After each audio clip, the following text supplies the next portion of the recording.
Team India আবারও করে দেখালো ইংল্যান্ডের মাটিতে এক ঐতিহাসিক টেস্ট জয়। আর সেই জয়ের তিন প্রধান স্তম্ভ ছিলেন শুভমান গিল, আকাশদীপ এবং মোহাম্মদ সিরাজ। যখন ভারতের দরকার ছিল এক স্থির ও নির্ভরযোগ্য ইনিংস, তখন সামনে এলেন শুভমান গিল। চাপের মুখে দাঁড়িয়ে খেললেন এক অনবদ্য ইনিংস। দুই ইনিংসে তিনি রান করেছে 430 রান। প্রতিটি শটে ছিল আত্মবিশ্বাস আর ক্লাস। তার ব্যাটিং শুধু রান দেয়নি, দিয়েছে গোটা দলের মনোবল। এই ম্যাচে আন্তর্জাতিক মঞ্চে নিজের ছাপ রেখে দিলেন আকাশ। মাত্র দ্বিতীয় টেস্টেই দুই ইনিংসে 10 উইকেট। ইংল্যান্ডের পিছে যেমন সুইং তেমন আগ্রাসন, ব্যাটারদের নাস্তানাবুদ করে দিলেন একাই।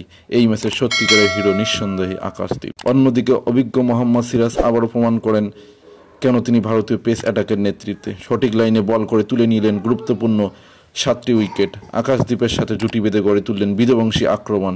এই জয়ের পেছনে তার ভূমিকা অনস্বীকার্য।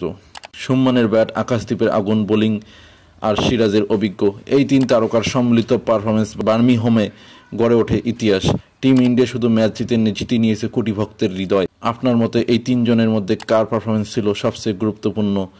কমেন্টে জানান। ভিডিওটি ভালো লাগলে লাইক, শেয়ার অ্যান্ড সাবস্ক্রাইব করতে ভুলবেন না।